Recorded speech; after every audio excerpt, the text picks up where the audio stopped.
Assalamualaikum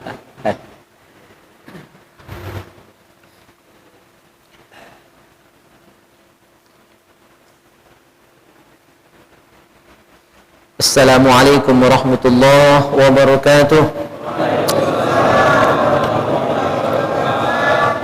Bismillahirrahmanirrahim. Alhamdulillahirabbil alamin wassalatu wassalamu ala asyrafil anbiya wal mursalin sayyidina wa maulana Muhammad wa ala alihi wa sahbihi ajmain, amma ba'd. Ikhwani fillah rahimakumullah. Syukur alhamdulillah pada malam hari ini atas rahmat Allah, hidayahnya, ma'unahnya, kita kembali bisa bermuwajahah, bersilaturahim di masjid yang mulia ini, Masjid Nurul Ihsan, yang kalau kita terjemah maknanya adalah cahaya dari kebaikan. Luar biasa, mudah-mudahan kita sesuai dengan nama masjid ini termasuk orang-orang yang ihsan, ya, orang yang berperilaku ihsan, yang orangnya disebut dengan muhsin. Dan makna muhsin itu adalah orang yang tetap berbuat baik meskipun orang jahat sama dia, dan dia tetap melaksanakan kewajibannya, tugasnya, meskipun hak tidak dia terima. Nah, itulah makna muhsin. Bagaimana pernah saya dengar dari Profesor Dr. Quraish Shihab, seorang pakar tafsir Al-Quran yang asli orang Indonesia. Luar biasa. Mudah-mudahan nama masjid ini adalah gambaran dari para jamaahnya, ya. Mudah-mudahan kita semua bisa menjadi orang-orang yang muhsin. Tadi amin ya rabbal alamin. Salawat dan salam semoga senantiasa tercurahkan ke hadirat junjungan kita Nabi Muhammad sallallahu alaihi wasallam serta keluarga, sahabat dan pengikut beliau. Jamaah yang mulia, kita bahas fikih terlebih dahulu. Nanti yang kedua kita bahas kitab yang udah lama absen, kita kaji kitab Syarah Tanqihul Qaul. Insyaallah tinggal 3 bab lagi khatam kitab ini. Mudah-mudahan sebelum Ramadan kita sudah bisa khatamkan kitab Syarah Tanqihul Qaul ini. Tapi sebelumnya kita awali dengan kitab fikih terlebih dahulu, kitab Fathul Mu'in. Masih di bahasan salat Jumat, dan ini kajian kedua tentang salat Jumat. Wa syurita li sihhatil jumu'ati ma'a syuruti ghairiha sittatun. Syarat sah salat Jumat. Ya, ada 6 syarat sah salat Jumat. Ahaduha wuqu'uha jama'atan biniyati imamatin wabtida'in muqtaranatan bitaharrumin firraqatil ula fala tasihul jumu'atu bil adadi furada. Salat Jumat syarat yang pertamanya adalah dikerjakan dengan berjamaah. Maka tidak sah salat Jumat dikerjakan sendiri-sendiri, ya, sendiri-sendiri. Wajib berjamaah. Makanya hukum berjamaah pada salat Jumat adalah fardu ain. Ya, fardu ain. Beda dengan hukum berjamaah pada salat selain Jumat. Salat 5 waktu selain salat Jumat hukumnya ada 3 macam. Ya, ada 3 perbedaan pendapat. Nomor 1, ini yang paling terkenal, hukumnya sunnah muakkad. Sunnah muakkad. Ini menurut mayoritas ulama. Yang kedua, menurut Imam Nawawi, ya, ulama dalam mazhab Syafi'i, hukum salat berjamaah selain Jumat adalah fardu kifayah. Fardu kifayah. Berarti kalau di satu masjid dari 5 waktu ada 1 saja tidak dikerjakan salat berjamaah, maka seluruh penduduk kampung itu berdosa. Dan biasa di sini kan, ya, biasanya zuhur asar itu dekati azan, dekati salat berjamaah, karena yang bekerja masih di kantor, ya, yang mantang masih di kebun bara, ya, yang berjualan masih di pasar. Maka biasanya masjid di kampungnya tinggal. Maka ini kalau kita berkeyakinan sesuai dengan pendapat Imam Nawawi, maka seluruh penduduk di sana berdosa. Itu kalau kita yakin hukum salat berjamaah adalah fardu kifayah. Selain salat Jumat, ya, kita bandingkan dulu. Selain salat Jumat, berarti setiap masjid itu harus azan 5 waktu, harus ada salat berjamaah. Tak usah banyak-banyak, ya, 200-300 jamaahnya jadilah, kan begitu.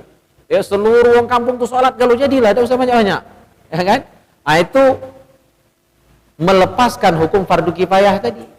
Tapi biasanya sering, wabil khusus di daerah-daerah, kalau kita di kota Pangkalan Balai masih alhamdulillah, walaupun jamaah sudah banyak masih ada. Tapi di dusun, mohon maaf, parah itu. Ya, paling-paling sholat berjamaah itu maghrib sama isya, subuh, wallahu a'lam, zuhur asar ujung tadi masih kebun parah. Ya, kalaupun lah balik sengal nggak sagi getah dulu di tangan. Nah, ini yang sering terjadi. Ya. Yang ketiga lebih berat lagi, hukum sholat berjamaah itu adalah fardu ain. Ini menurut sebagian kecil mazhab Hambali. Ya, sebagian kecil mazhab Hambali sholat berjamaah selain sholat Jumat hukumnya fardu ain. Berarti kalau sholat zuhur di rumah tak sah, dewean. Ya, sholat asar dewean di rumah tak sah, atau di masjid tapi dewean tak sah, harus berjamaah. Karena hukum berjamaah menurut sebagian kecil mazhab Hambali adalah fardu ain. Itu konsekuensinya. Kalau kita berkeyakinan sholat berjamaah adalah fardu ain, maka wajib berjamaah, tidak sah kalau tidak berjamaah. Makanya dari tiga pendapat ini mayoritas ulama berpendapat hukumnya sunnah kifayah atau sunnah muakkad. Ya. Pertengahan pendapat Nawawi yaitu fardu kifayah. Tapi untuk khusus sholat Jumat yang sekarang sedang kita bahas, sepakat ulama, tidak ada satupun ulama yang membolehkan sholat Jumat dewean. Seluruh mazhab. Ya, maka kalau ada yang membolehkan sholat Jumat sendiri-sendiri, itu pasti di luar 4 mazhab. Dan itu bisa dianggap pendapat yang aneh, pendapat yang nyeleneh, yang sesat dan menyesatkan. Karena seluruh ulama sepakat hanya sah sholat Jumat itu berjamaah. Nah, tinggal perbedaannya itu nanti sampai puluhan perbedaan pendapat. Ya, bukan cuma 1-2, ada puluhan perbedaan pendapat tentang jumlah jamaah yang sah. Yang minimal itu 4 orang sah menurut mazhab Hanafi. Yang sangat ketat adalah mazhab Syafi'i, minimal 40 orang. Dan ini bukan sembarangan. Karena ada riwayatnya, sholat Jumat ini diwajibkan sudah pada periode Mekah. Setahun sebelum Rasulullah hijrah, sholat 5 waktu itu diwajibkan. Peristiwa Isra itu setahun sebelum hijrah. 1 tahun sebelum Nabi hijrah. Berarti sholat Jumat sudah diwajibkan. Karena sholat Jumat termasuk sholat fardu 5 waktu. Tapi selama setahun sholat itu diwajibkan, Nabi belum mengerjakan di Mekah. Jadi justru yang pertama kali mengerjakan sholat Jumat bukan Rasulullah, tetapi siapa? As'ad bin Zurarah, sahabat Nabi yang di Madinah. Ya, waktu itu belum ada Masjid Nabawi karena Nabi belum hijrah. Nah, pelaksanaan sholat itu 1 mil dari kota Madinah, dari Yasrib masih waktu itu namanya. Nah, dikerjakan oleh Sa'ad bin Zurarah dan jumlah jamaah waktu itu 40 orang. Maka berdasarkan hadis ini Imam Syafi'i menetapkan jumlah jamaahnya minimal 40. Kurang dari itu tak sah. Atau 40 tadi ada, tapi sikok batal, maka itu pun tidak sah. Jadi 40 ini harus bertahan dari awal sampai akhir. Maka jangan pas-pasan lebih ke jamaah itu. Ya, gitu.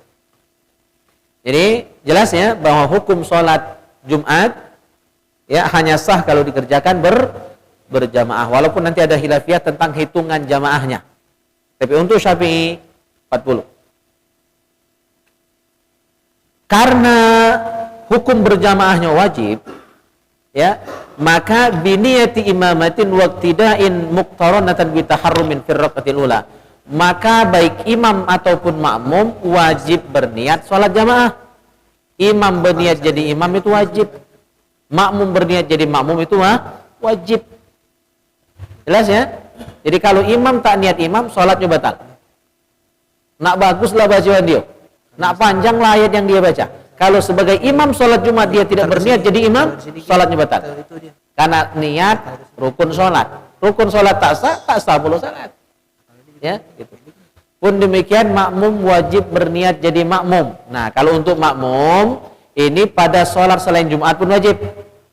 Ya, pada sholat selain sholat Jumat baik wajib ataupun sunnah, asal dikerjakan berjamaah, maka sang makmum wajib berniat jadi makmum seluruh sholat yang dikerjakan berjamaah.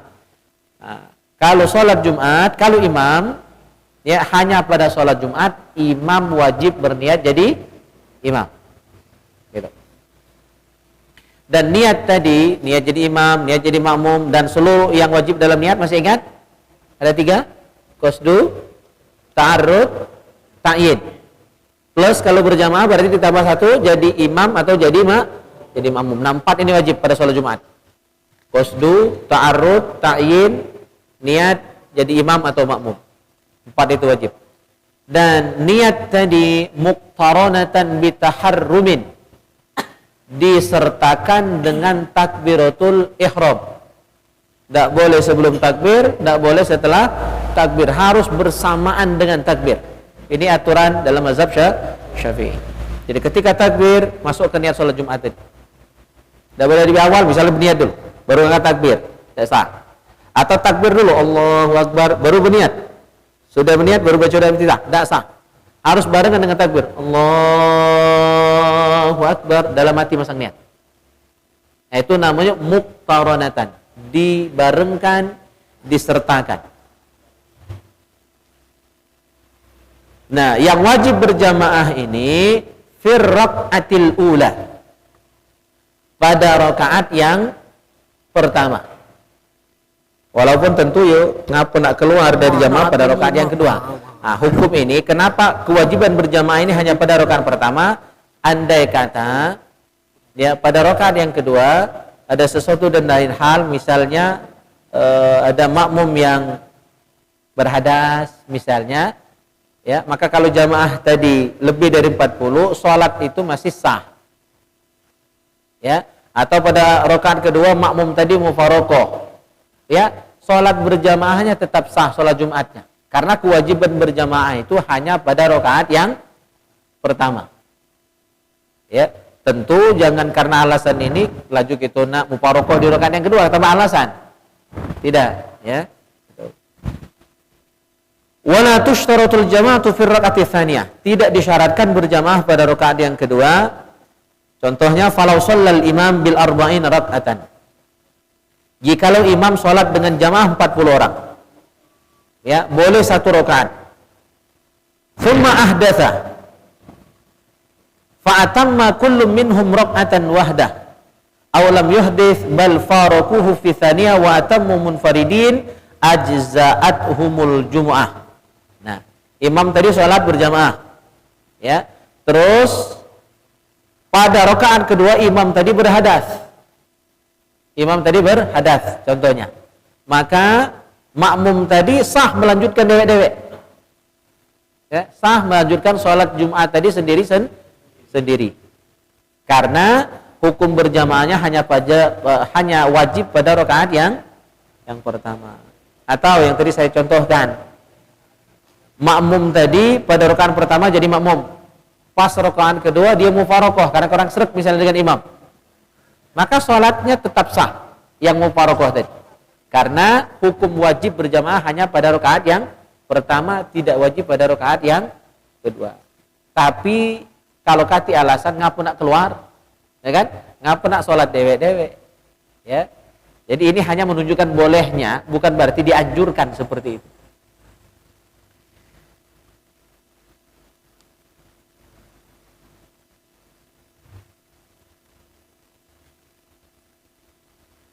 Naam, yushtaratu baqa'ul adad ila salamil jami' hatta law ahdatha wahidun minal arba'in qabla salami walau ba'da salami man adahu minhum batalat jum'atul kulli. Nah, ini masalah kalau jamaahnya pas-pasan, jamaahnya hanya 40, tidak lebih tidak kurang, akan masalah ini. Kalau ada satu jamaah yang berhadas, ada satu jamaah yang batal, maka yang lain tak sah. Karena jamaahnya pasan. Ya. Ini PR bagi kita semua ini. Mobil khusus mesti didusun. Yang jamaahnya itu pas-pasan, kadang kurang malahan. Ya, ada yang cuma orang 10, 15 jamaah didusun itu.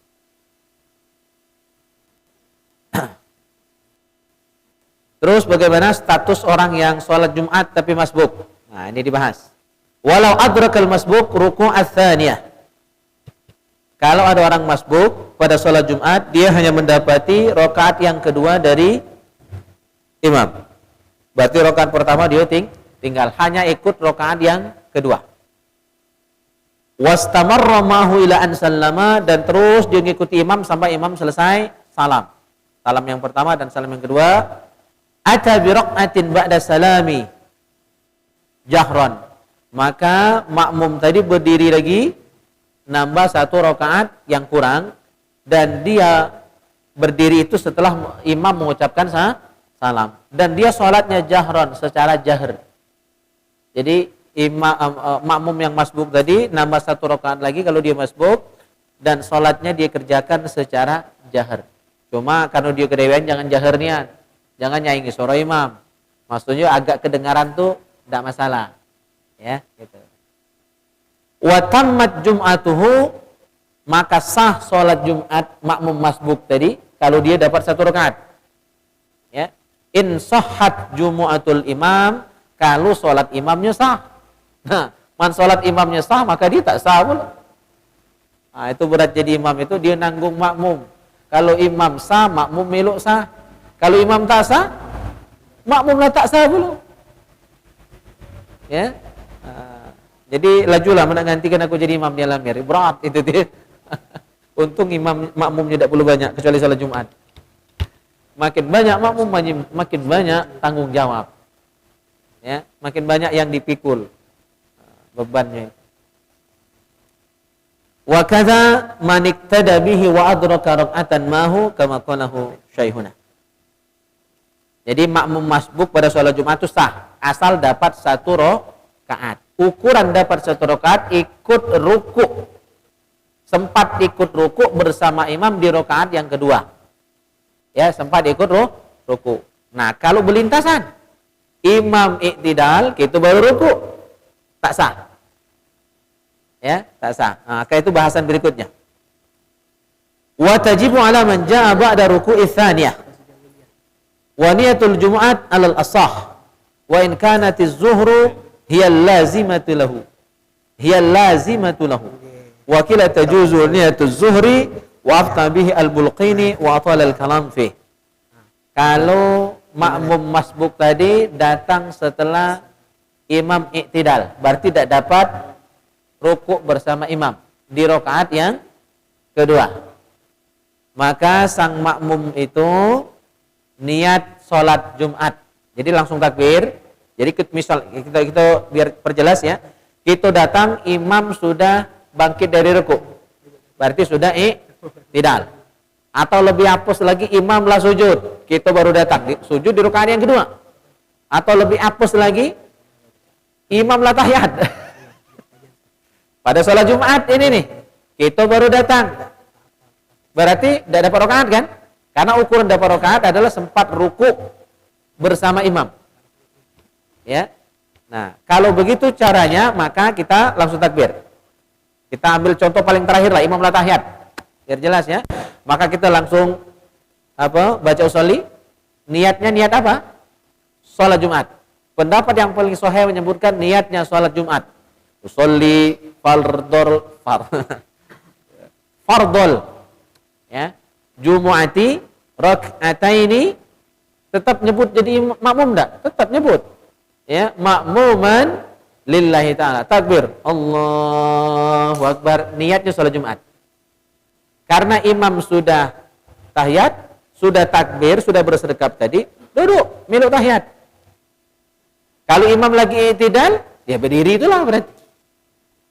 Ya, kalau imam sudah sujud, miluk sujud. Kalau imam lagi duduk antara dua sujud, duduk, ikut duduk antara dua sujud. Cuma ingat, karena kita tidak dapat satu rakaat pun, berarti sudah imam salam nanti kita berdiri lagi, kita kerjakan sholat zuhur. Nah, ini agak ribet. Masbuk sholat Jumat itu niatnya sholat Jumat, mengerjakan sholat zuhur. Bingung dah? Pokoknya yang dah paham itu, ya, niat Jumat ngawi ke zuhur. Kalau tidak dapat satu rakaat pun, Maka jangan masbuk sholat Jumat. Ya. Agak saro ngawi gitu. Nah, jadi pendapat paling sahih niatnya sholat Jumat mengerjakan sholat zuhur. Tapi ada pendapat yang lemah dari Imam Al-Bulqini. Ya, wa qila tajuzu niyatuz zuhri wa afta bihil Bulqini. Nah, maka pernah saya sampaikan qaul dari guru saya Kiai Balian bahwa kalau di kitab itu menemukan kata qila dikatakan, itu pendapat biasanya adalah pendapat dhaif. Ya, jadi jangan terkecoh. Itu pendapat dhaif, tapi memang ada.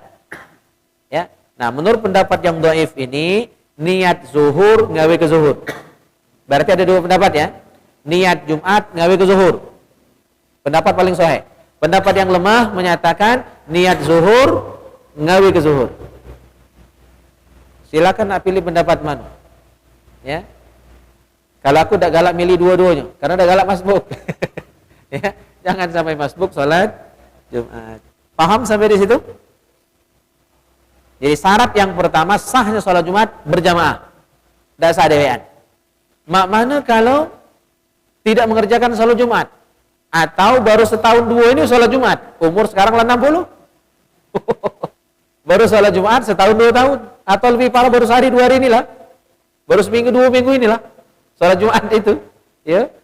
Alhamdulillah masih ada kesempatan taubat kan begitu. Jadi mana mengkodok Jumat yang tinggal kemarin? Balik asal. Jumat itu kan asalnya zuhur. Ya.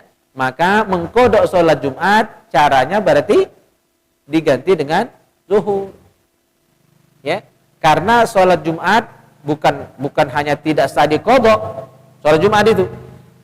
Bahkan untuk ngulang 2 kali atau ronde kedua sholat Jumat itu pun tidak sah. Misal ada di pabrik, itu pernah ditanyakan, pabrik itu sangat banyak karyawannya, masjidnya memang sudah besar, tapi tetap tidak mampu menampung jamaah sholat Jumatnya, saking banyaknya pegawai, sebesar masjid itu. Akhirnya ditanyakan, ya, Ustadz boleh tidak kami buat sholat Jumat 2 shift, shift pertama dan shift kedua? Ulama menjawab, tidak sah. Karena sholat Jumat itu hanya boleh 1 ronde 1 shift saja. Hatta di Mekah sekalipun, jamaahnya itu ribuan, tidak pernah ada sholat Jumat ronde kedua, babak kedua, ya, term kedua, tidak ada. Di cuma 1 angkatan, ya, untuk 1 masjid itu. Jadi kalau ronde kedua saja tidak ada, apalagi mau mengkodok sholat Jumat. Jadi tidak ada kodok sholat Jumat. Maka kalau meninggalkan sholat Jumat bertahun-tahun yang lalu, mengkodoknya dengan cara mengerjakan kodok sholat zuhur. Ya, gitu. Yang kedua, syarat sah sholat Jumat yang kedua, wasaniha wuku'ha bi arba'in mimman tan'akidu bihimul Jum'at walau marda wa minhumul imam. Syarat sah yang kedua sholat Jumat adalah dilakukan sholat Jumat itu oleh 40 orang jamaah yang wajib sholat Jumat. Berarti yang memenuhi syarat. Apa saja syaratnya kemarin? Sudah dibahas kemarin? Ya, yang syarat wajib itu, ini kan syarat sah. Kan ada 2 tuh. Syarat sah sama syarat wajib. Syarat wajib sudah kita bahas minggu kemarin. Ya, muslim, laki-laki, merdeka, menetap, ya kan?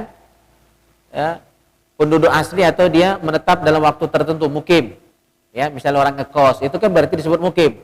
Kalau sudah berumah tangga di situ namanya mustautin. Jadi ada 2. Nah, dua-duanya ini wajib sholat Jumat dan sah. Ya. Bukan musafir. Kalau musafir itu dia berjalan, ya, orang yang hanya berkunjung saja. Tapi kalau ngekos itu disebut mukim. Kalau berumah tangga, ya, sudah menetap di situ, walaupun baru beberapa bulan pindah ke daerah kita, tapi sudah berniat untuk menetap, ya kan? KTP pun sudah ganti KTP kita, maka dia namanya mustautin. Nah, itu syarat wajib. Jadi 40 tadi yang memenuhi syarat. Laki-laki, merdeka, terus apa lagi?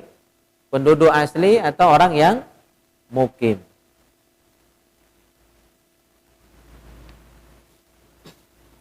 termasuk sah juga sholat Jumat yang 40 tadi, masuk hitungan ya, selain syarat-syarat yang tadi, walau mardo, orang sakit kan tidak wajib sholat Jumat.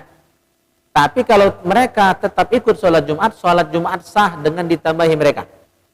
Misalnya ada 39 orang jamaah, ya kurang, nah datang orang sakit, milu sholat Jumat, nah itu jadi hitungan. Cuma kalau budak kecil, tidak nama hitungan, walaupun 100. Ya, budak kecil itu kan tidak sah sholat Jumat. Ya, tidak wajib sholat Jumat. Maka meskipun jumlah jamaahnya jadi 100 karena ditambah anak-anak, tetap tidak sah. Atau 100 tadi, ya 10 laki-laki, sisanya perempuan semua, tidak sah juga. Ya, gitu. Nah, 40 tadi wa minhumul imam, termasuk imam. Jadi 40 itu termasuk hitungan sudah imam di dalam. Walau kanu arba'ina faqat wa fihim ummiyun wahidun aw aktsar qassara fi ta'allum lam tasiha jum'atuhum li butlani salatihi fayankusun. Nah, ini yang bahaya, berat ini. Ya. Kalau jumlah jamaah salat Jumat tadi pas-pasan 40. Pas-pasan 40. Tapi dari 40 jamaah itu ada satu orang yang ummi, yang buta huruf, yang tidak bagus bacaan Al-Qur'annya, wabil khusus Al-Fatihahnya. Jadi ternyata orang 40 jamaah sholat Jumat itu adalah orang yang ngerti kalau cara sembahyang, bukan cuma sekedar tunggat-tunggit. Kira-kira syarat ini terpenuhi atau tidak? Kalau di kita bahkan imamnya pun jadi masalah, khotibnya pun jadi masalah. Ya, saya udah lama baca kitab ini, cuma baru terperhati di syarat ini. Jadi 40 itu seluruhnya ngerti hukum sholat, bagus galu bacaan Al-Fatihahnya, bukan hanya imam. Maka wafihim ummiyun, kalau di dalam jamaah 40 tadi, ummiyun wahidun, ada satu yang ummi. Ummi di sini maknanya buta huruf. Buta huruf itu bukan tidak baca mece. Profesor pun bisa ummi. Kalau dia cuma profesor ilmu umum tapi Fatihah tak lurus. Paham ya? Ummi di sini dalam pengertian tak bagus bacaan Al-Fatihahnya. Walaupun hanya 1-2 huruf, itu sudah disebut ummi. Jadi buta huruf dalam istilah fikih itu tidak mesti orang yang tak sekolahan. Bisa jadi orang yang sudah profesor doktor tapi tidak baca ngaji. Nah, itu buta huruf dalam Islam. Ya, jadi jangan bangga dulu, ya gelar akademisnya tinggi tapi tidak baca ngaji. Nah, itu butuh huruf itu dalam Islam. Tak sah sholat Jumatnya. Arah ini. Itu siko wa aktsar. Maknanya kalau udah lebih banyak lagi dari siko itu. Nah, dengan catatan yang butuh huruf ini tadi qassara fit ta'allum. Tak galak belajar. Tak galak belajar padahal ada kesempatan. Majelis ada, guru ngaji ada, tak galak datang. Ya, cawisan dekat rumah, tak datang. Yang jauh-jauh datang, dekat rumah tak datang. Ya. Nah, itu yang ummi nih. Ya, butuh hurufnya nih. Makanya sering saya sampaikan, kalau kita sadar kita ini banyak kurang, banyak lemah, supaya sholat kita sah, kita harus terus belajar, karena kesalahan orang yang belajar dimaklumi. Jadi bedanya adalah ya, belajar atau tidak. Kalau dia butuh huruf, tak galak belajar pula. Ya, dan jelas-jelas dia banyak salah, maka kesalahan dia tidak dimaklumi. Paham? Tapi kalau kita terus belajar, walaupun masih tidak pas, masih salah-salah sebut, yang logat Jawa masih logat Jawa tuh, yang logat Sunda masih ijajul tulah, ya kan? Ya. Yang Jawa biasanya alhamdulillah, kan masih tidak hilang pada belajar. Insya Allah untuk dirinya dewek sah. Untuk dirinya dewek sah. Atau jadi makmum boleh deh. Kalau seluruh makmum sama alhamdulillah gitu. Ya. Kalau seluruh makmum sama ilmunya sah. Dengan catatan ta'allum, masih belajar. Karena kesalahan orang yang belajar dimaklumi. Maka belajarlah terus. Biar kalau kita salah tidak dianggap salah. Kita salah tapi tidak dianggap berdosa. Kesalahan sang pelajar. Maklum kan? Nah, kalau 40 tadi, satunya ummi. Satunya ummi. Apa yang terjadi? Lam tasihha jum'atuhum, salat Jumatnya tidak sah. Libutlani salatihi, karena batal salat yang ummi tadi, salat yang ummi tadi tidak sah. Fayan kusun, maka jumlah mereka bukan 40 hitungan. Kurang kan? Karena dipotong yang butuh huruf tadi. Syarat ini berat ini. Berat kan? Allah. Makanya saya di sini ya sangat-sangat memaklumi kenapa Imam Syafi'i dan mayoritas ulama berfatwa, mayoritas ulama 4 mazhab berfatwa dalam satu kota, kalau kota tuh masih masuk kota kecil, ya, seharusnya sholat Jumat tuh hanya bergabung di satu tempat. Misalnya Kitus Pekanbaru ini, bagusnya ini untuk mayoritas ulama hanya satu sholat Jumat. Jadi silakan masjid lain libur, ketika sholat Jumat bergabung menjadi satu. Pilih masjid terbesar di sini. Misalnya gabung semua jadi Alamir, atau gabung semuanya di Masjid Jumhuriyah. Kalau tidak muat, baru buat Jumatan kedua. Hikmahnya apa? Kalaulah seluruh bergabung itu tidak mungkin syarat yang 40 minimal tadi tidak terpenuhi. Pastikan rombongan ustadz bergabung di situ jadi siko. Jadi tidak pas-pasan syaratnya itu. Ya, nah, disinilah saya bisa memaklumi ya, bagaimana Imam Syafi'i berfatwa demikian, supaya betul-betul terasa cak Masjidil Haram gitu sholatnya itu amin ya, gitu. Nah ini berita gembiranya yang tadi sudah saya sampaikan. Kalau kita masih belajar, amma idza lam yuqassir al-ummi fi ta'allum fatasihul jumu'atu bihi. Apabila ummi tadi tidak taksir, ya, tidak taksir fi ta'allum, artinya masih belajar, ya. Kekurangan dia tadi memang ya ada, masih belum pas sebutan, tapi dia masih belajar. Terus belajar memperbaiki diri, baguskan Fatihahnya. Tapi masih belum benar juga. Fatasihul jumu'atu bihi, maka sholat Jumat sah dengan adanya orang yang ummi yang masih tetap belajar. Jadi pembedanya sah kalau ummi tadi tak galak belajar lagi. Ya, tidak sah kalau dia tak galak belajar lagi, dan dia anggap sah kalau dia masih belajar.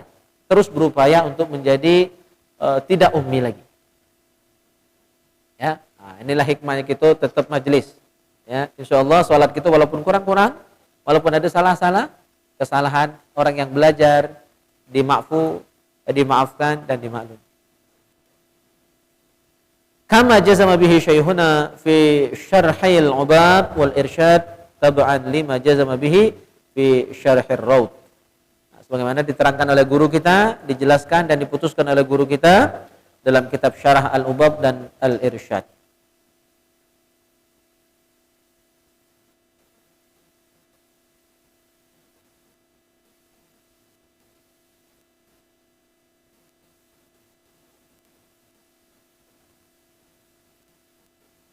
Walau naqasu fiha batalat aw fi khutbatin lam yuhsab ruknun fu'ila hala naqsihim li'adami sima'ihim.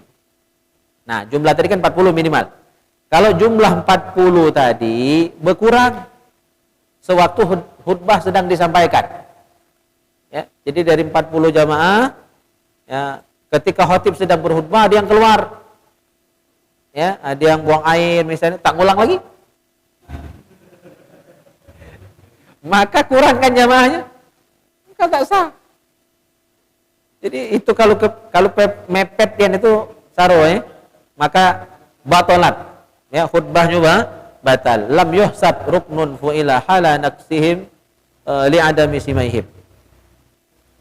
Jadi kalau jamaahnya pas-pasan 40, ketika khatib sedang berkhutbah, jamaah tadi keluar, berarti tidak dengar khutbah, misalnya dibuang air dan sebagainya, maka berarti kurang. Nah, ketika dia tadi misalnya balik lagi, rukun khutbah yang belum didengar oleh makmum yang keluar tadi, diulangi lagi khutbahnya. Ribet kan? Maka banyak-banyaklah jamaah itu, ya, biar tidak saro salat Jumatnya. Fa in adu qariban urfan jazal bina ala ma madha wa illa wajib al istinab ka naqsihim bainal khutbah wa shalah lintifa'il muwalat fihima. Nah, jika dia balik oke, tidak jadi masalah. Cuma kalau tak ngulang lagi, nah itu yang jadi masalah.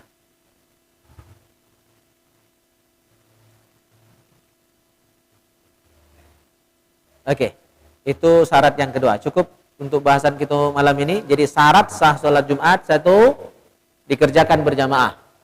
Terus jumlah jamaahnya sebanyak 40 orang termasuk imam. Tidak boleh kurang, dan 40 tadi semuanya memenuhi syarat sah sholat Jumat. Laki-laki merdeka, ya, apalagi menetap atau minimal mukim, dan semuanya ngerti hukum sholat. Tidak ada yang butuh huruf. Nah, itu yang berat. Oke, ada pertanyaan sampai di sini? Allah.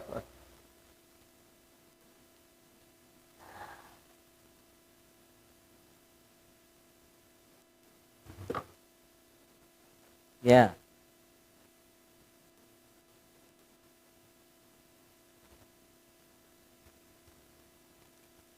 Assalamualaikum warahmatullahi wabarakatuh. Waalaikumsalam. Minta penjelasannya Pak Ustadz, waktu kita sholat Jumat kita mulai dari awal, dari khotib masuk ke mimbar kan kita udah ikuti. Setelah akhir kita misalkan ada halangan kan, ke WC kemana. Nah, bagaimana itu, minta penjelasannya tentang sholatnya. Kalau ketinggalan 1 rakaat, apakah kita niatnya tetap sholat luhur, niat sholat Jumat, pelaksanaannya sholat luhur, bagaimana? Itu waktu sudah khutbah keluar ya? Waktu masuk lagi lah ketinggalan? Ketinggalan. Ya masbuk juga masih namanya itu. Enggak, maksudnya kalau sholatnya ketinggalan 1 rakaat, mau habis semua itu. Ya. Jadi kalau ketinggalan 1 rakaat berarti masih dapat 1 rakaat. Ya kan? Masih dapat 1 rakaat. Berarti tinggal nambah 1 rakaat. Ya, tadi sudah kita bahas sebenarnya. Tadi agak-agak di alam sana acanya tadi. Ya. Jadi kalau kita hanya sempat 1 rakaat, berarti sah sholat Jumat kita. Tinggal nambah 1 lagi. Nah, yang jadi masalah tuh kalau masbuk itu tuh telatnya. Waktu datang, imam sudah i'tidal, berarti tidak sempat ruku. Ya, karena patokan dapat rakaat itu ikut ruku. Tak dapat ruku berarti tak dapat rakaat. Misal imam sudah i'tidal, berarti tidak dapat ruku. Tidak dapat rakaat. Imam sudah sudah sujud, imam sudah duduk antara dua sujud, imam sudah tahiyat, berarti tidak dapat ruku. Maka tadi ada 2 pendapat. Yang paling sahih adalah niat Jumat ngawi ke zuhur. Niatnya 2 rakaat digawe ke 4. Ya, itu pendapat paling sahih. Pendapat yang lemah dikemukakan oleh Imam Al-Buluqini, kata beliau niatnya zuhur ngawi ke zuhur. Nah, ini pendapat lemah. Ya, tapi kalau ada fatwa ulama ya masih sah untuk dilaksanakan. Ya, kita hargai dua-duanya. Yang mana yang kita yakini itu yang dilakukan. Jelas ya? Jadi kalau dapat 1 berarti tinggal nambah 1. Sah itu. Kalau yang menjadi masalah kalau tidak dapat 1 rakaat pun. Nah, itu yang ngerjakan 4 rakaat. Niat zuhur, niat Jumat ngawi ke zuhur. Atau pendapat kedua, niat zuhur ngawi ke zuhur. Gitu. Ada lagi yang kurang jelas?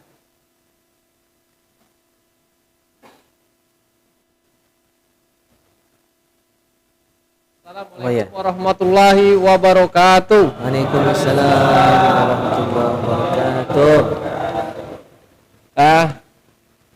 Bertanya Tat, ini masalah sholat fardu zuhur. Jadi pada waktu itu beliau ini seorang imam, sering khotbah juga. Nah, pada saat sholat zuhur itu, aku rasa kalau aku belum sudah ibtidah, baru na al-fatihah dia sudah ruku. Cepat sekali. Nah, kalau kita yang ngerti masbuk, mudah-mudahan bisa masbuk. Tapi banyak juga aku rasa yang tidak ngerti masbuk atau digantinya apa sudah sholat itu dia sholat masing-masing kan. Nah itu cak mana tat yang imam seperti itu, sedangkan Al-Fatihah itu sangat penting untuk sholat, salah satu huruf pun itu batal atau tidak sah sholat itu kan. Jadi mohon dijelaskan tat. Terima kasih. Wassalamualaikum warahmatullahi wabarakatuh. Waalaikumsalam warahmatullahi wabarakatuh. Ya, itu masalah yang klasik dan sering terjadi di kita ini. Paling sering. Ya, imam sholat zuhur dan asar terlalu cepat. Atau sholat maghrib dan isya, rakaat ketiga dan keempat. Ya kan? Karena hanya baca Fatihah doang dan Fatihahnya juga dibaca secara sir. Itu sering kali jadi masalah. Ya, imamnya terlalu cepat. Kita makmum mana nyikapinya? Yang dimaksudkan oleh Bang Dedi. Kalau kita baca Fatihah dengan cepat dan masih nak jadi makmumnya, maka diupayakan harus baca Fatihah dengan cepat. Yang penting tidak ada huruf yang tinggal. Jadi kalau tadi awalnya kita baca Fatihah secara tartil itu berarti pakai tajwid, panjang pendeknya dipakai ya, seluruh hukum tajwid itu diterapkan, itu berarti tartil. Ya. Nah, karena berhubung imam ini cepat, kita masih nak berjamaah, masih nak jadi makmum, maka kita cepatkan Fatihah kita, jadi bukan tartil tapi secara hadar. Hadar itu yang cepat bacaannya tapi huruf masih dapat. Ya, jadi yang dua rakaat ya, itu jadi satu kan, jadi dipersingkat. Yang satu jadi setengah, agak cepat tapi tidak cepat niat. Ya. Sah kalau masih bisa nyusul. Masih dianggap kita jadi makmumnya seandainya dia sudah rukuk. Ya, dia sudah rukuk. Berarti kita ketinggalan satu rukun fi'li. Teruskan Fatihah kita. Tapi agak cepat, jangan lambat. Kalau lambat pasti tinggal kan? Cepat sedikit dari biasanya. Terus kita belum tuntas Fatihah, selama dia ruku. Dia i'tidal, sami Allahu liman hamidah. Berarti sudah tinggal 2 rukun fi'li gitu. Sudah tinggal 2 rukun fi'li. Upayakan selesai ketika dia i'tidal itu, Fatihah gitu. Nah, jangan sampai dia lah sudah sujud. Allahu Akbar lah sujud, kita belum selesai Fatihah. Kalau kita masih statusnya makmum dia, salat kita batal. Karena sudah ketinggalan 3 rukun fi'li. 1 tinggal ruku. 2, 3, ya. Nah, jadi kalau imam sudah sujud kita belum tuntas Fatihah, salat kita batal. Ada cara biar tidak batal, buat. Jadi ketika dia sujud kita ruku. Berarti kan jaga jarak 2 nih, tinggalan cuma 2. Ya, dia duduk antara 2 sujud, kita sudah i'tidal. Pokoknya jangan sampai tinggal 3. Maksimal tinggal 2 rukun fi'li, itu masih sah. Cuma kan ada lemak kejar-kejaran salatnya itu. Kalau tak nyaman dengan situasi seperti itu, mufarokoh lebih baik. Nah, jadi itu pilihan. Ya, silakan ikut, asal tahan mengas, ya, dan menjaga jarak 2 rukun fi'li. Jadi jaga jarak juga sholat itu ya. Kalau kita makmum dengan imam yang terlalu cepat, jaga jarak 2 rukun fi'li. Jangan 3, batal. Ya, atau mufarokoh. Ya, begitu. Itu solusinya. Dan diingatkan bagi kawan-kawan yang biasa ngimam, jangan cepatnya. Biasa baik. Jadi membaca Al-Fatihah di salat zuhur dan asar seharusnya sama dengan membaca Al-Fatihah pada waktu salat maghrib dan isya di 2 rakaat pertama. Ya, jangan gara-gara sir macamnya cepat, sama baik.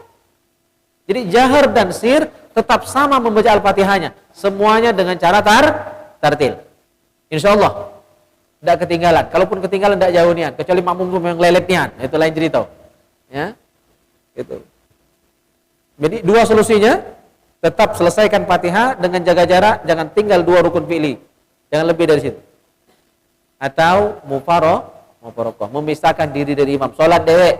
Dan insya Allah kalau gara-gara seperti itu, imam terlalu cepat, maksud saya, akhirnya makmum tadi tidak bisa ngegas, ya kan? Tidak bisa ngejar, maka dia mufarokoh, berarti itu mufarokoh yang ada uzur.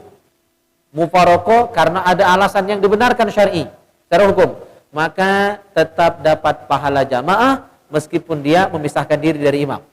Tetap dapat pahala jamaah. Jelas? Ada lagi?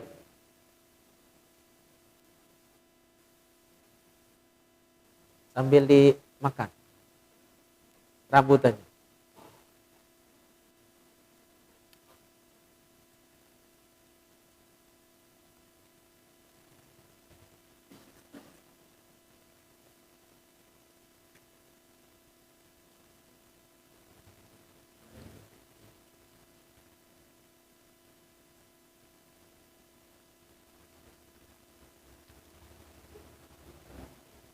Kalau tidak ada, kita lanjut kitab Tanqihul Qaul. Sudah lama tidak dibahas Ustaz Salihun ya. Halaman 58, Al-Babut Tasi' wa Thalathun.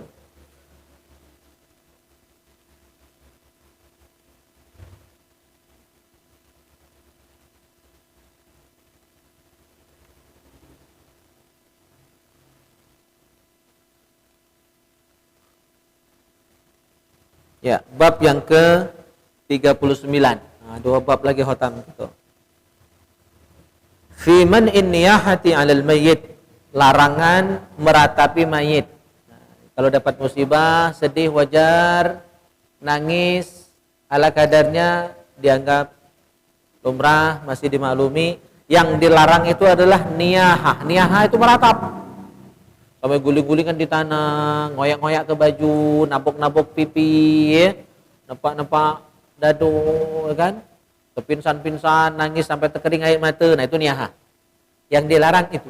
Tapi kalau sedih sewajarnya, meneteskan air mata, bahkan Nabi pun ketika meninggal putra bungsu beliau, siapa namanya? Ibrahim, ya, anak dari istri beliau Maryah Al-Kibtiyah, orang Mesir, maka beliau pun menangis. Dan sahabat sedikit protes, ya Rasul, bukankah niyahah dilarang? Apa kata Nabi? Ini tangis kasih sayang. Dan ini dibenarkan. Ya. Jadi sedih wajar ketika kita ditinggal atau kehilangan orang yang kita kasih. Jangan beniyahah, meratap.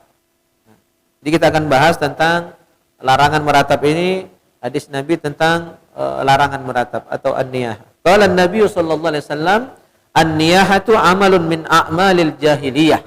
Niyahah ini termasuk amalan orang jahiliyah. Ya. Jadi amalan orang sebelum Islam dulu. Ini amalan gawe wong tak benar. Ya. Dan kita jangan nurut-nurut gawe orang jahiliyah.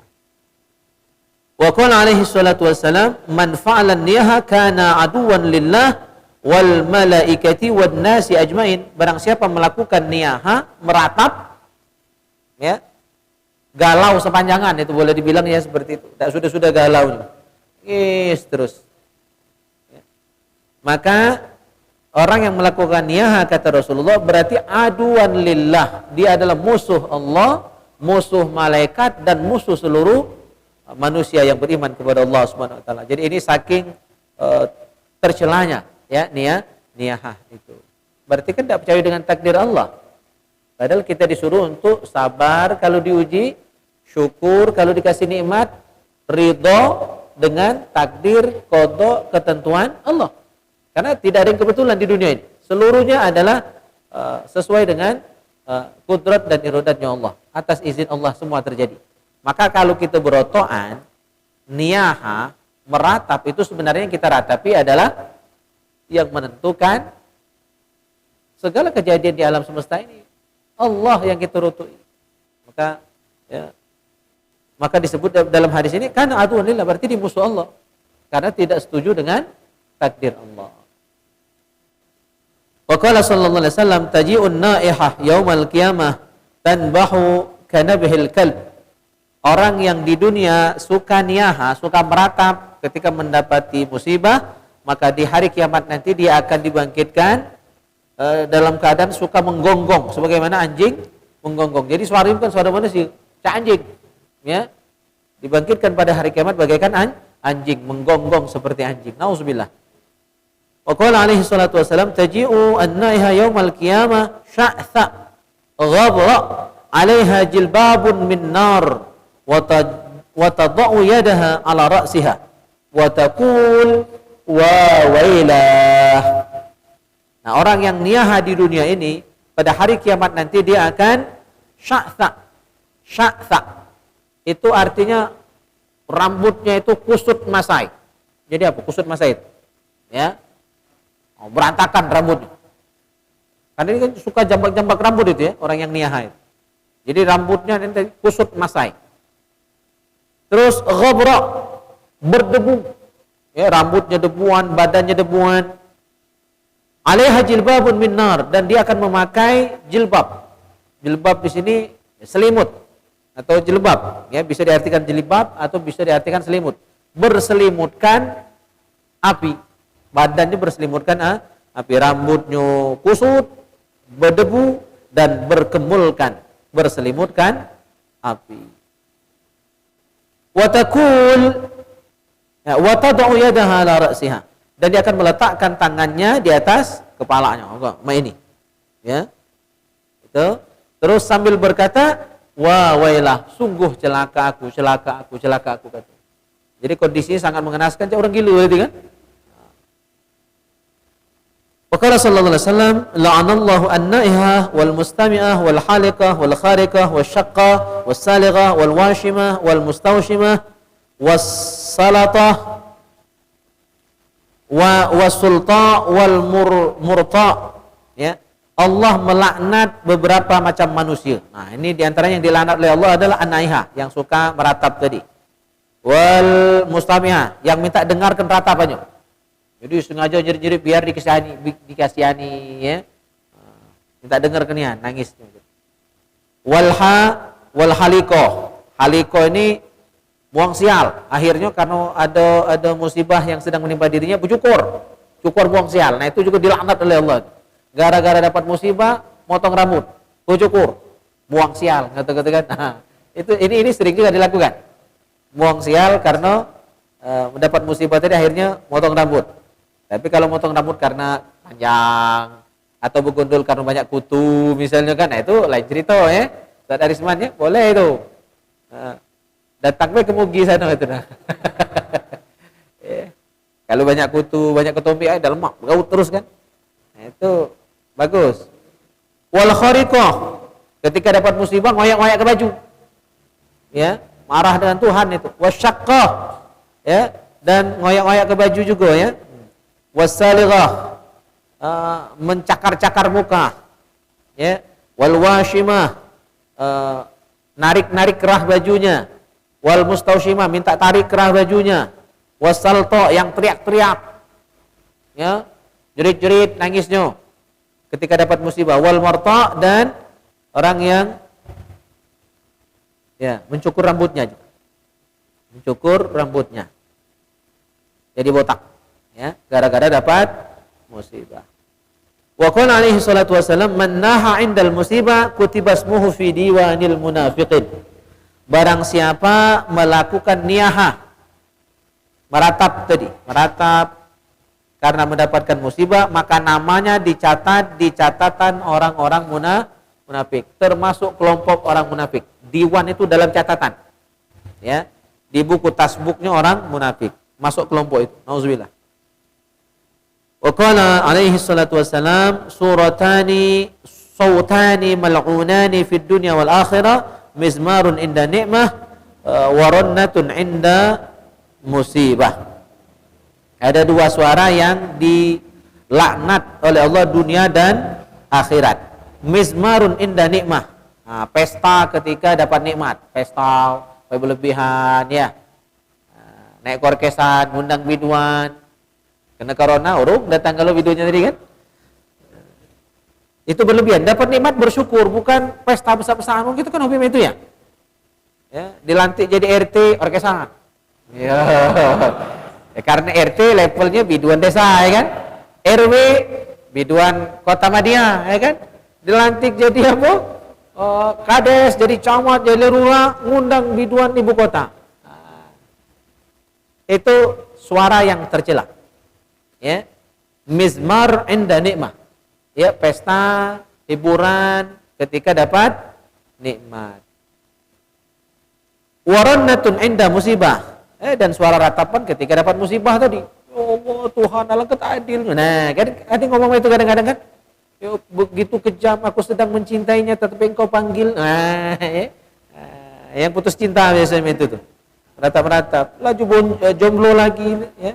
Laju dewean lagi. Nah, tidak boleh itu. Ngomong-ngomong meratap seperti itu. Wa qala alaihi salatu wassalam, man kharaqa bi yadihi jayban aw khadasha khaddan aw darabahu aw naha 'inda al-musibah kana 'asiyan lillahi wa li rasulih sallallahu alaihi wasallam. Barang siapa yang ngoyak-ngoyak ke baju, makar baju dengan tangannya ya, atau nampar pipinya, atau nampuk badannya, nampuk pipinya ketika dapat musibah, ya, dia melakukan niyaha, berarti orang ini asiyan lillah wa li rasulih, sudah durhaka dengan Allah dan Rasulnya. Nauzubillah. Wa qala alaihi salatu wassalam, la yahillu lil mar'ah an tatraha sya'ra ra'siha indal musibah fa in tarahat sya'ra ra'siha kataballahu laha bi kulli sya'ratin hayyatun bi kulli sya'ratin hayyatan ala a'dha'iha yaumal qiyamah wa kanat mimman asallah wa la'anaha Allah wal malaikah wal anbiya wan nas ajma'un. Tidak halal bagi seorang perempuan ya melemparkan, membuang atau memotong rambutnya ketika dapat musibah. Ya, netak rambutnya ketika dapat musibah. Saking sedihnya itu. Dan ini kebiasaan orang Arab jahiliyah dulu. Jadi kalau ada suaminya meninggal, anaknya meninggal, maka dia jampak-jampak rambutnya dan motong rambutnya, botakkan rambutnya. Ini kebiasaan orang jahiliyah dulu. Dan jangan diturut-turut. Nah, dan kalau ini dilakukan oleh seorang wanita atau termasuk pria yang memotong rambutnya karena mendapatkan musibah, maka ya Allah tulis untuk dia setiap rambut itu satu kehidupan. Ala a'dha'iha ya di anggota tubuhnya. Yaumal qiyamah. Jadi rambut dia tadi tumbuh, yang dia potong tadi tumbuh di seluruh badannya. Ya, jadi dia akan ditutupi, diselimuti oleh rambut yang dia potong itu. Ngelilit badan rambutnya. Ditumbuhkan, dihidupkan oleh Allah SWT sehingga melilit badannya, tubuhnya. Pada hari kiamat nanti. Dan dia termasuk orang yang man asallah, durhaka dengan Allah. Dan dilaknat oleh Allah, malaikat, seluruh nabi dan seluruh manusia pada hari kiamat nanti melaknat orang yang niyahah sampai memotong rambutnya. Terakhir, hadis tentang larangan niyaha, wa qala sallallahu alaihi wasallam, laisa minna. Bukan golongan kami, bukan umatku, kata Nabi, bukan orang Islam. Man latamal khudud, yang nabok-nabok, nampar-nampar rainya ketika dapat musibah. Wa syaqqal juyub, ya, ngoyak-ngoyakkan baju, wada'a bid'awal jahiliyah, dan berdoa dengan doa-doa jahiliyah zaman dulu. Nah, itu bukan cara orang Islam. Kalau kita orang Islam dapat musibah apa? Inna lillahi wa inna ilaihi raji'un, bersabar. Ya, terus banyak mendoakan keluarga kita yang tadi dapat musibah, mungkin termasuk yang dipanggil oleh Allah SWT. Jadi kita pasrahkan, kita sabar atas musibah yang terjadi. Insyaallah itu akan menjadi ladang amal bagi kita. Kalau sabar, kalau tidak sabar boleh dosa. Baik, ada pertanyaan? Silakan.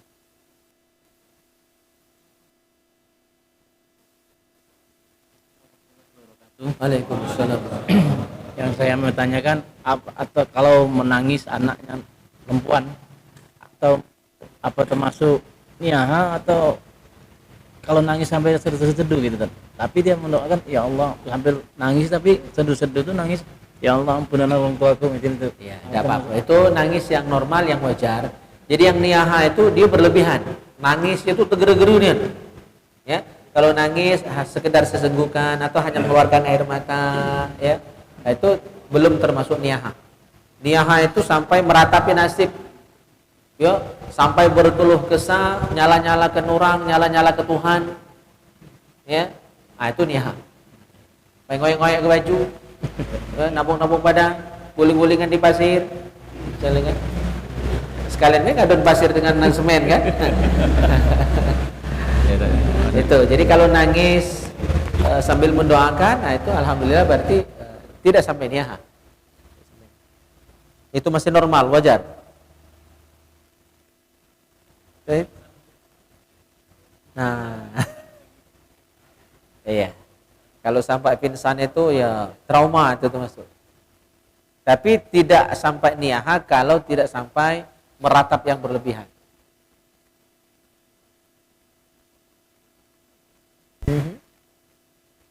Raihan, ada pertanyaan? Kurasa sudah ada Raihan. Izin bertanya, Ustaz. Ini mau nyampe ke dari pertanyaan jamaah-jamaah dari YouTube. Di sini kan saya sering stalking postingan orang, jadi ada komentar yang sedikit nyeleneh bahasanya. Ya. Jadi dia bertanya, Ustaz, kalau misal ke bernapas di depan orang meninggal, apakah sombong itu, Ustaz? Bernapas di depan orang meninggal, apakah itu sombong? Ya bener, aneh tuh pertanyaan. Bernapas di depan orang ya meninggal dunia. Kan normal kita hidup pasti bernapas. Ya. Jadi itu bukan sesuatu yang perlu dipermasalahkan ya Pak D ya. Masa dilarang bernapas di depan orang meninggal dunia, laju kita miluk ninggal dulu. Iya, gitu. Nah, itu bukan sesuatu yang perlu dirisaukan. Malah ya selama kita masih hidup pasti bisa dan terus bernapas. Ya. Jadi bukan kesombongan. Sombong itu adalah menolak kebenaran. Itu makna sombong ya. Jadi arti sombong itu adalah menolak kebenaran. Yang benar dia itulah, asal kebenaran datang dari orang lain tak diterimanya. Nah itu sombong. Ya, nah aku itulah. Mentang-mentang guru, murid salah kalau enggak. Belum tentu guru selalu benar. Belum tentu orang tua selalu benar. Ya, belum tentu kiai selalu benar. Yang selalu benar itu cuma Allah dan Rasulnya. Selain itu pasti ada salah. Maka tadi bagus tuh yang di-share oleh Okta, kalimat dari Habib Umar.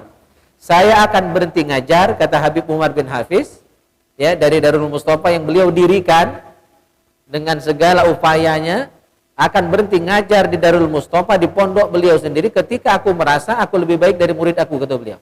Masya Allah. Itu akhlak seorang wali Allah tuh begitu.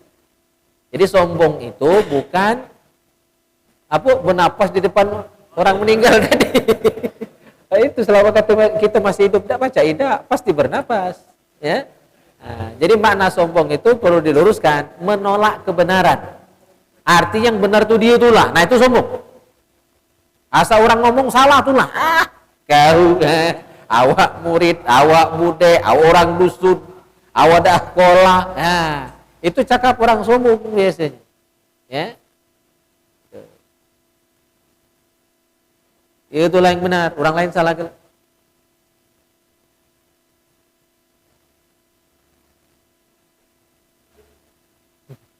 Aduh.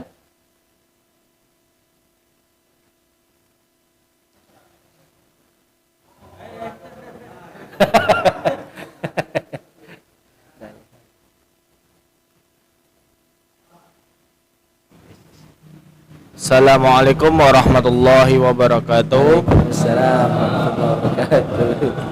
Ustadz, ini saya ingin bertanya, Tat, bolehkah apa seorang tobokan di pemakaman, Tat? Boleh tak kita membuka aib seorang, Tat? Misalnya ngomong itu.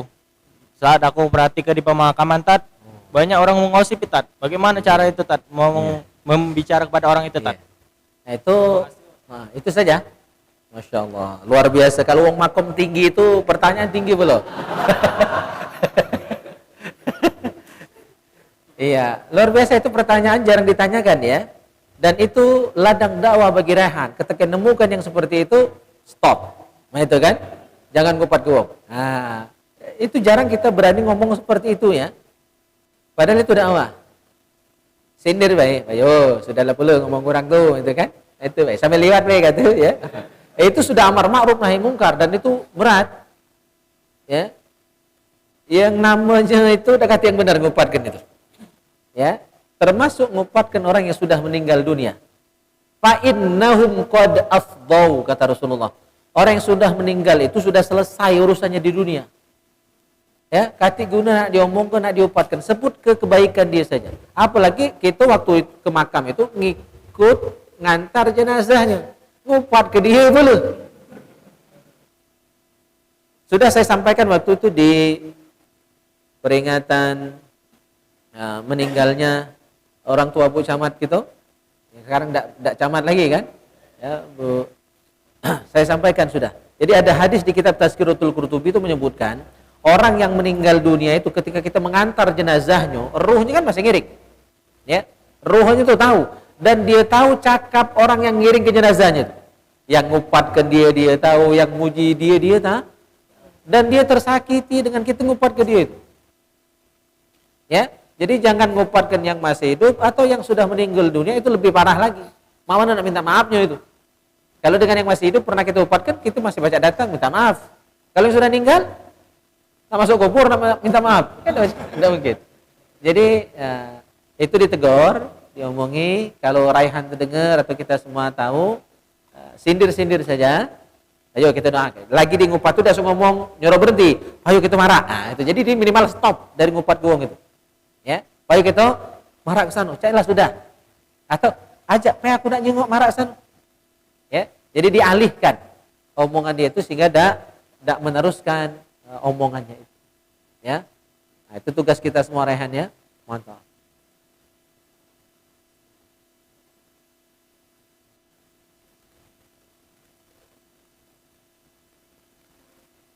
Ada lagi? Cukup? Oh ya, nih Kang Dudi.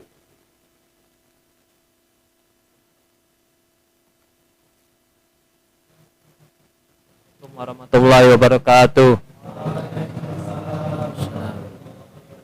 Izin bertanya Ustadz tentang ini sholat tarawih Ustadz. Kalau imamnya sholatnya cepat, apa kita sebagai makmum ikut cepat? Nah itu kata imam itu biar imam yang nanggung semuanya katanya. Yang penting makmum itu melengkapi untuk sholat tarawih. Sekian itu. Assalamualaikum warahmatullahi wabarakatuh. Nanggung salah makmum.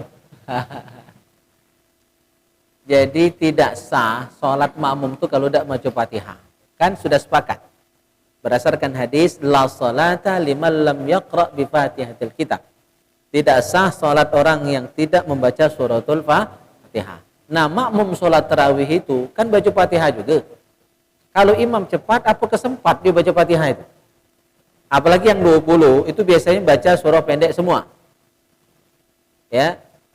Rakaat pertama Alhaakumut Takasur. Rakaat kedua baca kulhu. Kulhu itu cuma 4 ayat dibaca cepat. Ya. Sementara makmum baca Fatihah 7 ayat lambat. Kalaupun cepat itu tetap tidak berimbang ya kan? 4 lawan 7. Ya kan? Dari segi itu cepat-cepatan agak sulit mengejar, apalagi makmum tadi orang tua. Nah, di situ kebijaksanaan seorang imam diperlukan. Jangan seenak mulut ngomong nanggung salah makmum itu. Dosa itu belum kejingok. Makanya lemak ngomong nanggung salah makmum itu. Karena belum terjenguk. Ya, jangan sampai kita dilaknat oleh Allah karena man taqaddama qauman wa hum lahu karihun. Menjadi imam yang diluwati oleh makmum. Salah satu imam yang diluwati makmum yang terlalu cepat model itu. Kan kita mengas ngejar. Itu imam justru dapat laknat. Nah, yang banyak yang tidak paham. Ya, maka berulang kali ditegaskan. Ya. Jangan terlalu cepat. Sedang-sedang cepatnya jangan, ya lambatnya juga jangan. Ya, sedang-sedang Ini kalau tarawih 20 selesai jam 8. Gawe kenya seperempat 8. Oh, langkah cepatnya itu. Ya. Standar lah jam 8.30. Jam 9 masih standar. Kalau jam 10 baru selesai, kelamaan, ya kan? Jadi pikirkan tanggung jawabnya. Kalau tahu tanggung jawabnya tidak akan berani itu masing-masing. Ya. Kecuali pindah mazhab, jangan Syafi'i. Pakai mazhab lain. Jangan cuma masalah bacaan tuh baik. Kan dalam mazhab lain, Hanafi misalnya, tidak mewajibkan makmum baca Fatihah. Ya. Dalam mazhab yang lain selain Syafi'i tidak mewajibkan makmum baca Fatihah. Fatihah imam adalah Fatihahnya makmum. Itu selain Syafi'i. Tapi ikut dari awal sampai akhir, jangan ngambil di situnya baik. Itu namanya racok. Barang racok tak bagus gini. Kan gitu. Ya. Jadi kalau mau tetap di Syafi'i, pelan ke dikit baik. Cuma kita makmum menyesuaikan juga agak cepat ke dikit, kan begitu. Jadi masing-masing saling keruan gitu, saling kerina gitu. Ya. Selama dicepatkan tadi tidak sampai meninggalkan huruf Al-Fatihah, tidak sampai membuang tasydid yang 14, tidak sampai menghilangkan huruf yang 153 itu masih sah Fatihah. Misalnya buat 3 napas, 3 kali berhenti, itu masih boleh. Senapas boleh, memang panjang napasnya dan tidak ada huruf yang hilang, masih sah. Cuma sahnya itu sah yang minimalis itu, ya sah-sahan saja. Sekedar melepaskan kewajiban. Jadi boleh, tapi pindah mazhab. Kalau udah galak macam Fatihanan semua sekali. Jelas Dodi?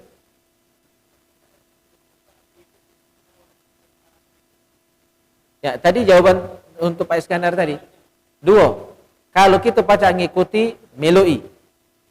Kalau tidak baca nyusul muparoko. Kalau mengas kan? Mengas tuh ngejar imam model itu. Muparoko, baik. Atau pindah masjid. Cari yang nyaman kan? Ya, pilihan di tanganmu. Atau kau yang imamnya.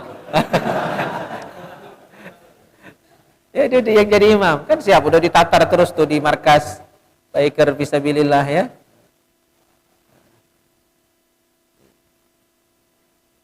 Ada lagi? Allah. Oke ya? Oh.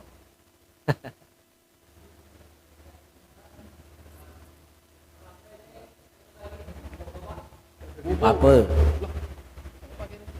Tat, mumpung masih tentang kematian, Tat. Nah, untuk ke depan ini kan, mumpung kita akulah belajar nih kan. Untuk belajar ke depan, itu bolehkah keluarga yang meninggal itu cak di pemakaman itu dibuat nisan yang demikian bagus megahnya itu. Sampai dibuat apa? Atap.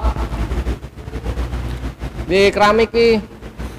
Luar dalam pucuknya semen. Ya. Atau paling tidak dibeli ke pedapuran yang biasa tuh betat. Boleh atau tidak itu? Iya. Tergantung pemakaman. Kalau pemakaman pribadi boleh. Kalaupun terlarang, hukumnya itu hanya sebatas makruh. Kalau di pemakaman pribadi. Jadi kalau nak makamnya bagus-bagus, buat makam dewek baik. Belah rumah, belakang rumah, atau depan rumah kan? Itu boleh kalau pemakaman pribadi. Maksimal dia makruh. Kalau di pemakaman pribadi, nisan itu terlalu mewah. Ya.